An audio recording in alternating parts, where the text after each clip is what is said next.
जय Hind dear student. Exam एकदम करीब आ गया है, तो ऐसे में ज़रूरत है कि ऐसी चीज़ें पढ़ी जाएं जो कि बार बार एग्ज़ाम में रिपीट हो चुकी हैं।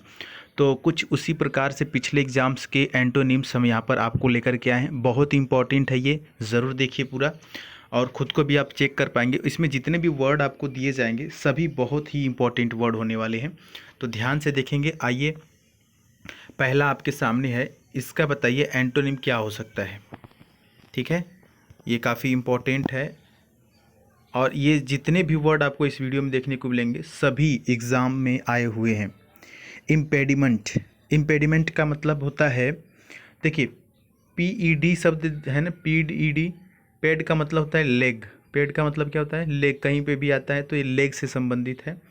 और इम का मतलब होता है नो। जैसे पॉसिबल के पहले क्या लगता है, इम लगता है ना, IM। इम का मतलब जैसे पॉसिबल, इम्पॉसिबल मतलब जो चीज़ पॉसिबल नहीं है, तो इम का मतलब होता है नो।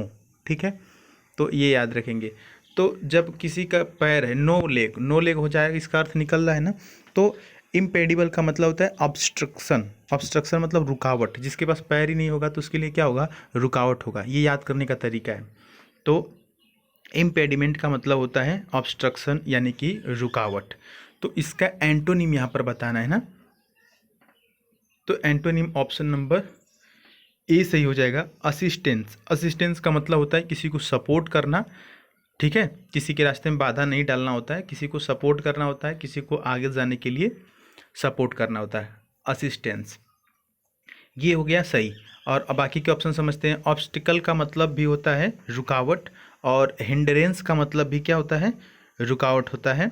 बैरियर का मतलब भी रुकावट होता है। ऑब्स्टिकल का मतलब भी रुकावट होता है। हैंडीकैप का मतलब भी, हैंडीकैप करना मतलब किसी के मूवमेंट को रोक देना। तो ये लगभग लगभग तीनों साइनोनिम है। एक बात ध्यान रखिएगा, जब भी आपके एग्जाम में एंटोनिम पूछा जाता है ना, तो जो वर्ड दिया रहता है उसका साइनोनिम भी ऑप्शन में दे देता है। चूंकि आपसे पूछा हुआ है एंटोनिम और ऑप्शन में देता है साइनोनिम, और क्या करते हैं आप झटके में सही वही क्लिक करके चले आते हैं। तो ध्यान रखना है, जब भी एंटोनिम और साइनोनिम करेंगे तो इस बात का ज़रूर ख्याल रखेंगे। अगला है बी वाला, देखिए आपके सामने है, बताइए इसका सही आंसर क्या होगा। अब्सटैन करना, किसी को अब्सटैन है ना, अब्सटैन लिखा हुआ है। अब्सटैन करना मतलब किसी चीज़ को से दूरी बना लेना, किसी चीज़ को क्या करना, त्याग देना, किसी चीज़ को, किसी चीज़ से दूरी बना लेना, किसी चीज़ को त्याग देना। तो ऑप्शन बी हो जाएगा इंडल्ज। इंडल्ज का मतलब है किसी चीज़ में लगे रहना। ठीक है, इसका उल्टा है एंटोनिम में। बाकी आप ऑप्शन देख लीजिए। होर्ड का मतलब होता है किसी चीज़ को स्टोर करना, और स्लिप का मतलब तो आपको पता है, स्लिप का मतलब पर्ची होता है ना। कहीं पे भी जाते हैं हॉस्पिटल वगैरह में तो आपको एक स्लिप मिलती है। स्लिप मतलब पर्ची भी होता है, स्लिप मतलब चूक भी होता है। कोई चूक हो जाती है तो कहते हैं ना कि टंग स्लिप कर गया, या कुछ भी स्लिप मतलब चूक होता है। और पर्ची भी होती है। टॉलरेट का मतलब होता है बर्दाश्त करना। देखिए टॉलरेट, टॉलरेट शब्द भी जो है कि एग्जाम में आया हुआ है। टॉलरेट हो गया, ऑब्स्टिकल हो गया, हिंड्रेंस हो गया, और असिस्टेंस हो गया, ये सभी वर्ड एग्जाम्स में आए हुए हैं। बहुत इंपॉर्टेंट है ये। आगे बढ़ते हैं, तीसरा वाला बताइए आपके सामने, प्रोफ्यूजन लिखा हुआ है। प्रोफ्यूजन का मतलब क्या होता है, देखिए इसका मतलब होता है बहुत ज़्यादा, कोई भी चीज़ क्या है, एक्स्ट्रा हो, बहुत ही ज़्यादा हो, एक्स्ट्रा। इसका उल्टा हो जाएगा स्कार्सिटी। स्कार्सिटी का मतलब होता है कमी। ठीक है, स्कार्सिटी का मतलब कमी, और इसका मतलब ज़्यादा, डीप, एक्स्ट्रा, और इसकी क्या हो जाएगा, कमी। बाकी के ऑप्शन अगर आप समझेंगे आप, तो यहाँ पर देखिए पहला जो ऑप्शन लिखा हुआ है अस्पर्शन। ठीक है, अस्पर्शन का मतलब होता है डिसलाइक, मतलब किसी चीज़ को लाइक नहीं करना, नफरत करना। कन्फ्यूज़न आपको पता ही है। अवर्जन लिखा हुआ है ना, अवर्जन का भी मतलब होता है डिसलाइक, किसी चीज़ को नापसंद करना। अच्छा, नेक्स्ट वाला बताइए आपके सामने है, यहाँ पर बिनाइन लिखा हुआ है ना, बहुत ही इंपॉर्टेंट है। बिनाइन का मतलब होता है अच्छा, मतलब जो चीज़ हार्मलेस हो, जो चीज़ फ्रेंडली हो। देखिए फ्रेंडली दिया है तो इसका साइनोनिम यहाँ पर है। ठीक है, तो वो जो चीज़ अच्छा हो, फ्रेंडली हो, हार्मलेस, हार्मलेस हो, जो नुकसान नहीं पहुँचा सकता है। इसका उल्टा हो जाएगा मेलेवोलेंट। मेलेवोलेंट, ठीक है, इसका उल्टा हो जाएगा मेलेवोलेंट, मतलब जो चीज़ बुरा हो या जो चीज़ नुकसान पहुंचा सकता है। बाकी फ्रेंडली आपको पता है। अनवाइज भी पता है, अनवाइज मतलब जो वाइज ना हो, जो बुद्धिमान ना हो, मूर्ख कह सकते हैं। सॉफ्ट का मतलब भी पता है आपको, सॉफ्ट का मतलब मुलायम होता है ना। चलिए अब आगे बढ़ते हैं। आगे फ्रूगल लिखा हुआ है। फ्रूगल का मतलब क्या होता है, फ्रूगल का मतलब होता है कंजूस। बताइए इसमें सही ऑप्शन क्या होगा।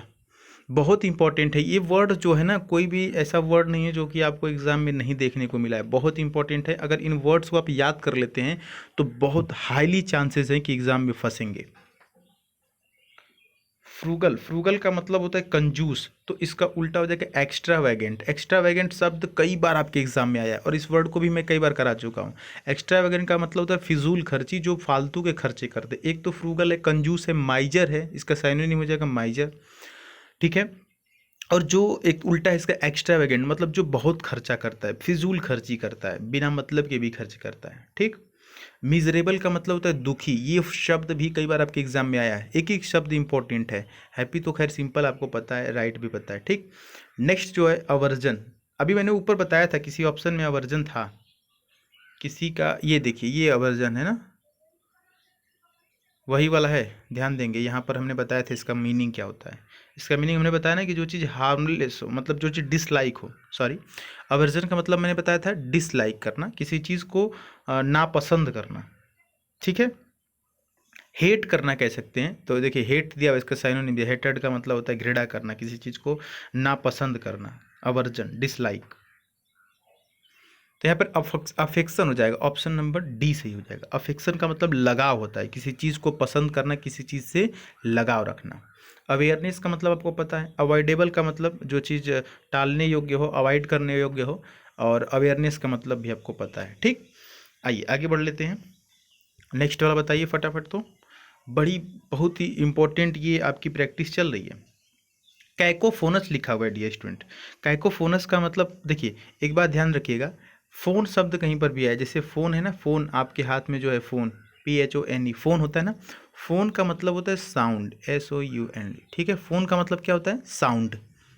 जो फ़ोन आप चलाते हैं, कहते हैं ना फ़ोन करो, मतलब क्या होता है, साउंड। फ़ोन का मतलब क्या होता है, साउंड। तो कैकोफोनस, कैको का मतलब होता है बुरा, मतलब तीखा, हार्मलेस। जो ऐसा साउंड जो तीखा हो, हार्मलेस हो, बेकार हो, ठीक है। बहुत हार्ड, बहुत लाउड साउंड, एकदम बुरा, बेसुरा जिसको कह सकते हैं। तो इसका उल्टा हो जाएगा मेलोडियस। ये मेलोडियस शब्द ना बहुत बार एग्जाम में देखने को मिला है, मेलोडियस। जब हम किसी की तारीफ़ करते हैं, किसी की आवाज़ की तारीफ़ करते हैं, तो बोलते हैं कि मेलोडियस वॉइस, या कोई अच्छा गाना, मीठा मधुर गाना रहता है तो हम बोलते हैं मेलोडियस सॉन्ग, मतलब कि मधुर, कोयल के जैसे एकदम मधुर आवाज़, मधुर सॉन्ग, ठीक है। तो कैकोफोनस का उल्टा हो जाएगा मेलोडियस, मधुर, मीठा, ठीक। ये समझ लीजिए कैकोफोनस कौवा है और मेलोडियस कोयल है, ठीक। लाउड का मतलब वही तेज है, और बाकी हार्श का मतलब भी क्या होता है, हार्श का मतलब भी कड़ा होता है, मतलब वही तेज से संबंधित है ना। बाकी आगे बढ़ते हैं, अगला बताइए। ऑप्शन नंबर 8वां में जो है कि प्रिसेप्ट। प्रिसेप्ट का मतलब होता है प्रिंसिपल या सिद्धांत, कोई भी चीज़ जो कि ऑर्गेनाइज हो। क्या होता है, ऑर्गेनाइज।